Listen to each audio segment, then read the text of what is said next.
Super 6 માં હવે વાત કરવાની છે જોખમી ટેટૂની। આજકાલ લોકોમાં ટેટૂ ચિતરવાનો ટ્રેન્ડ વધી રહ્યો છે। કૂલ અને સ્ટાઇલિશ દેખાવા માટે યંગસ્ટર્સ તેમના શરીર પર ટેટૂ કરાવે છે, પરંતુ શું તમે ક્યારેય વિચાર્યું છે કે ટેટૂથી ઘણી ગંભીર સ્વાસ્થ્યને લગતી સમસ્યાઓ થઈ શકે છે? ટેટૂ તમારા સ્વાસ્થ્ય માટે કોઈ પણ રીતે ફાયદાકારક નથી, પરંતુ લોકો તેને શોખ માટે બનાવે છે। ઘણી વખત ટેટૂ આર્ટિસ્ટ જૂની ઇંકનો ઉપયોગ કરે છે, જેમાં બેક્ટેરિયા હોઈ શકે છે, જે ઇન્ફેક્શનનું કારણ બની શકે છે। આપણે કહી દઈએ કે ટેટૂની ઇંકમાં યોઝો નામનું રસાયણ હોઈ શકે છે। આ તે કેમિકલ છે જેનો ઉપયોગ કારના પેઇન્ટમાં થાય છે। ટેટૂ સ્કિન ઇન્ફેક્શન અને એલર્જીક રિએક્શન પેદા કરી શકે છે। એટલું જ નહીં, ટેટૂ બ્લડ કેન્સરનું અને ચામડીના કેન્સરનું પણ એટલે કે સ્કિન કેન્સરનું પણ કારણ બની શકે છે। ટેટૂની શાહીમાં ખતરનાક રસાયણો હોય છે જે કાર્સિનોજેનિક અને ખૂબ જ ડેન્જરસ હોય છે હેલ્થ માટે। કાર્સિનોજેનિકા એટલે એવા પદાર્થો જે કેન્સરનું કારણ બની શકે છે। આ સાથે જ ટેટૂની ઇંક કિડની અને લીવર માટે પણ હાનિકારક છે। ક્યારેક ફેફસામાં પણ બળતરા કરી શકે છે। આમ કોઈ પણ રીતે ટેટૂ ફાયદાકારક તો નથી જ।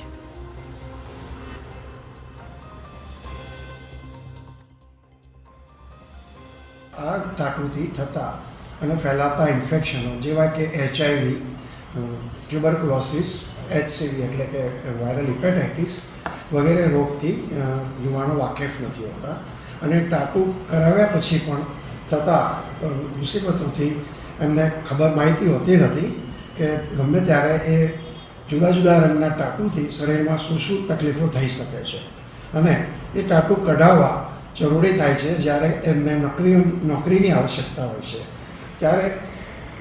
જ્યારે મેળામાં કરાવેલા ટાટુ હોય છે એ ઇઝીલી રિમૂવ થાય છે, પણ ટાટુ આર્ટિસ્ટ પાસે કરાવેલા જુદા જુદા રંગના એટલે કે પીળા, લાલ, બ્લુ અને ગ્રીન, અને એમાં અમુક તો ફ્લોરોસન્ટ કલરના પણ હોય છે। એ ટાટુ ડાયથી કે ટોક્ઝિનથી, તેમાંથી રિલીઝ થતા ટોક્ઝિનથી શરીરને પણ નુકસાન થાય છે અને કાઢવું પણ મુશ્કેલ હોય છે। થોડા મહિના પહેલા ઉત્તર પ્રદેશના પૂર્વાંચલના 10 જિલ્લાઓમાં 40 લોકો ટેટૂ કરાવ્યા બાદ HIV થી સંક્રમિત થયા હતા।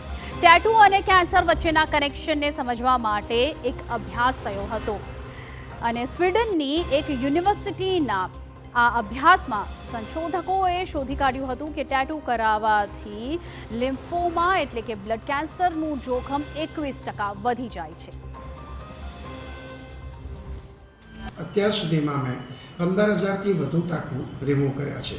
એમાંથી મોટાભાગના ટાટુ યુવાન વર્ગમાં કે જેને નોકરીની આવશ્યકતા છે, army, CSF, BSF, police, Gujarat government કે એવિએશનમાં નોકરી કરવા ઈચ્છુક યુવાનોને આ ટાટુને લઈને ફિઝિકલી અનફિટ થવું પડતું હોય છે, એટલા માટે એ લોકો ટાટુ રિમૂવ કરતા